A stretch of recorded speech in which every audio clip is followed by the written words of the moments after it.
Efraín y Judá se convirtieron en los referentes para las demás tribus de Israel.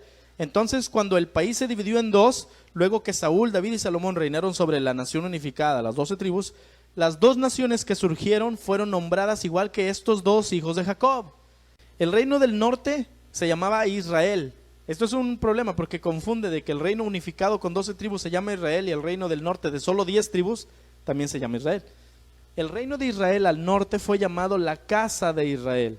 También se le llamó la casa de José, también se llamó la casa de Efraín y también se le llamó Samaria porque ahí estaba su capital. Estaba compuesto de 10 tribus, su capital fue Siquem y luego Samaria. Ninguno de sus reyes descendió de David y todos hicieron lo malo ante Adonai. El reino del sur se llamaba Judá. Estaba compuesto por la tribu de Judá, la tribu de Benjamín, unos pocos levitas y algunos desertores que se habían venido del norte a vivir en el sur. A este reino también se le llama la casa de Judá y Jerusalén. Su capital era Jerusalén y sus reyes descendían de David. Algunos fueron obedientes a Yahvé. Se dividió en dos el país. Esto es historia de Israel, está en la Biblia. Te invito a que la busque, pero es fundamento para su salvación. Conocer los nombres con los que se les conocía a los dos reinos es sumamente necesario para la interpretación de los escritos de los profetas mayores y menores, ya que todos esos profetas vivieron en el tiempo del reino dividido, lo que significa que no podemos aplicar una profecía que era para la casa de Israel al norte y decir que era para Judá, y viceversa. Solo en el caso que se hable específicamente de todo Israel, es la profecía aplicable a las 12 tribus. Pero si usted lee de Isaías hasta Malaquías, toda esa parte de la Biblia, y ve que ahí dice, porque la casa de Israel fue así, no se está refiriendo a Judá, se está refiriendo a las 10 del norte. Y si dice, porque Jerusalén ha caído en fornicación, no se refiere a las 10 del norte, se refiere solamente a la casa del sur. ¿Ya me explico? Porque no podemos nosotros aplicar, otra vez, así como dijimos, no puedes tú decir, esto de oveja se aplica a mí si tú no eres una oveja, a menos que lo seas. Si eres oveja, aplícalo. Pero nosotros estamos acostumbrados, tenemos teología de reemplazo, reemplazamos el sentido original de la Biblia para aplicarlo en nuestras vidas. Dios el día de hoy te dice, no temas, yo estoy contigo. Perdóname, eso no te lo dijo a ti. Y si no te lo dijo a ti, ¿cómo te lo andas aplicando? Es que las promesas de Dios mías soy. Eso también está en la Biblia, pero tampoco se te aplica a ti. No puedes sacar de contexto la Biblia. Porque si la sacas del contexto original, estás haciendo una doctrina falsa. No podemos nosotros decir, yo declaro y yo tomo esa palabra. Puedes hacerlo, pero lo hacen los brujos. Eso es doctrina de brujería adaptada al cristianismo, porque otra vez, porque si oye bonito y lo hacemos de corazón, todo lo aceptamos. Pero no es bíblico. Y si no es bíblico, se debe ir para afuera. En el año 902 a.C., el Reino Unido de Israel se dividió luego de 120 años. El reino de Israel al norte y el reino de Judá al sur. Ambos reinos pecaron delante de Elohim y últimamente ambos fueron destruidos. El reino de Israel en el norte cayó en manos de Asiria, que eran los de la capital de Nínive, en el año 722, luego de 181 años. El reino de Judá cayó ante Babilonia con Nabucodonosor en el 586, luego de 316 años. Es decir, el reino del norte fue destruido primero y luego 100 años después el del sur. Mire, y eso está en la palabra. Jeremías 50:17 dice, rebaño descarriado. ¿Por qué dice rebaño? Porque eran ovejas. Ovejas descarriadas es Israel, y aquí se refiere a todos los 12, porque mire lo que dice. Leones lo dispersaron, el rey de Asiria lo devoró primero, Nabucodonosor, rey de Babilonia, lo deshuesó después. Ahí te está diciendo el destino de las dos naciones, ¿verdad que sí? Porque las dos naciones eran un solo pueblo, pero estaban divididos. Dice, Israel, las 12 tribus son un rebaño descarriado, porque eran ovejas. Los leones se lo comieron, primero Asiria, porque se comió a los del norte, y luego Babilonia, que se comió a los del sur. El reino del sur fue lanzado 70 años a Babilonia. Usted lo puede ver en el libro de Daniel, en el libro de Ezequiel, en el libro de Nehemías, en Jeremías. Esos libros te dicen que fueron lanzados 70 años a vivir en la cautividad. La casa de Judá volvió después de 70 años de ese cautiverio. Nunca perdió su identidad como israelitas, ya que durante los 70 años que estuvieron en el exilio, siempre estuvieron unidos, y al regresar, Esdras y los profetas Ageo, Zacarías y Malaquías, que son del último, esos vivieron en ese tiempo, los mantuvieron guardando la Torá. Sin embargo, luego de matar a Zacarías, dice la escritura en Crónicas, Yahvé los dejó por 400 años. durante los cuales crearon el judaísmo para acercarse por medio de prácticas humanas a Elohim, que ya no les hablaba.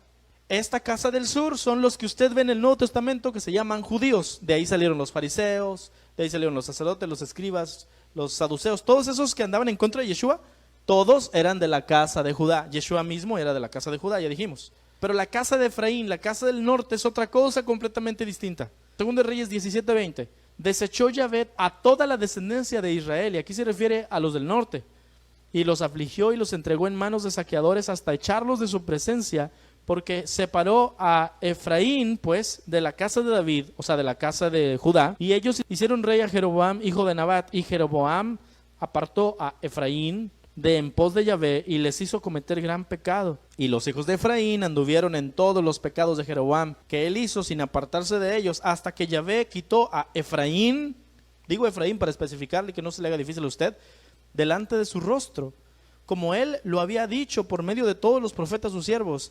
Y Efraín fue llevado cautivo de su tierra a Asiria hasta hoy. Ya ve cómo le digo que los primeros del norte fueron llevados a Asiria, pero esto está profetizado, dice la escritura, que Efraín se fue a los gentiles, Amós 9:9, porque he aquí yo daré un mandato y zarandearé a la casa de Israel, a Efraín, entre todas las naciones, como se zarandea el grano en la criba, sin que caiga ni un grano en la tierra. Oseas 7:8 dice, Efraín se ha mezclado con los demás pueblos. Efraín fue torta no volteada, devoraron extraños su fuerza, él no lo supo y aún canas le han cubierto y él no lo supo. Efraín es como un hot cake que se ve bien padre por arriba, pero lo volteas y todavía está crudo del otro lado. ¿Tú te lo comerías? No, necesitas que se cosa de los dos lados, ¿verdad que sí? Oseas 8:8 dice, devorado será Efraín, pronto será entre las naciones como vasija que no se estima. Entonces, si usted recuerda la profecía de Jacob sobre su nieto Efraín, es que él iba a ser una multitud de naciones. Y aquí vemos que la casa de Efraín fue lanzada a las naciones y Dios dice que se hizo como las naciones. Bueno, Efraín está entre los gentiles. Mire esto, la casa de Judá volvió luego de 70 años, pero la casa de Efraín nunca volvió. Las 10 tribus del norte se asimilaron entre las naciones a donde los enviaron y se hicieron como los demás gentiles. Efraín no es el pueblo gentil, pero vive entre los gentiles y cree que es un gentil. Se comporta como el mundo, pero su identidad es ser pueblo de Dios. Son ovejas viviendo entre cabras y lobos y creen que no son ovejas. Ponga atención a las letras verdes. Oseas 2:23. La sembraré para mí en la tierra y tendré compasión de la que no recibió compasión. Está hablando de Efraín. Y diré al que no era mi pueblo, tú eres mi pueblo. Y él dirá, tú eres mi Dios. Aquí tiene que comprender que Adonai le había dicho al pueblo de Efraín, tú no eres mi pueblo. Lea el libro de Oseas, está bien tremendo. El Señor le dice a la casa del norte, ustedes no son mi pueblo, yo no los quiero. Lea lo que dice en el verde, diré a los que no eran mi pueblo, tú eres mi pueblo, ¿ok? Luego vemos la profecía en Oseas 1:8, dice, después de haber destetado a Lo-Ruhama, ella concibió y dio a luz un hijo, y el Señor dijo a Oseas, ponle de nombre Lo-Ammi, porque ustedes, Efraín, no son mi pueblo, y yo no soy su Dios. Pero el número de los hijos de Efraín será como la arena del mar, que no se puede medir ni contar, y sucederá, lo rojo, ponga atención, en el lugar donde se les dice, no son mi pueblo, se les dirá, ustedes son hijos del Dios viviente. Y los hijos de Judá y los hijos de Efraín se reunirán y nombrarán para sí un solo jefe y subirán de la tierra, porque grande será el día de Jezreel. Está profetizando algo más, no nada más profetiza que los que no eran pueblo van a ser llamados pueblo una vez más. Está diciendo que los del sur y los del norte van a volver a ser uno y van a tener un solo rey. Eso no ha sucedido todavía, pero ya vio las letras verdes y las rojas, ¿verdad que sí? Mire lo que dice Pablo, Romanos 9:24. Esos somos nosotros, dice, para empezar. Esos somos nosotros a quienes Elohim llamó no desde solo los judíos, sino también de entre los gentiles. Dice, no llamó a los gentiles, dice, llamó a los que están entre los gentiles. ¿Quiénes son los que están entre los gentiles? Efraín. Así lo dice Elohim en el libro de Oseas. Lo que estaba en verde es lo que leímos allá en verde. Llamaré mi pueblo a los que no son mi pueblo, y llamaré mi amada a la que no es mi amada. Y sucederá que en el mismo lugar, esto estaba también, lo leímos acá en Oseas, en el lugar donde se les dijo, ustedes no son mi pueblo, serán llamados hijos del Dios viviente. Estas dos citas las leímos, ¿verdad que sí? Pablo dijo que esos a los que se les había llamado no son mi pueblo, son los gentiles, a los que Pablo les predicaba. Y para comprobarlo citó a Oseas, quien claramente está hablando de la casa de Efraín. Así que, o los gentiles que hemos oído y atendido el mensaje somos la casa de Efraín, dispersa entre las naciones, o toda la teología del Nuevo Testamento está mal.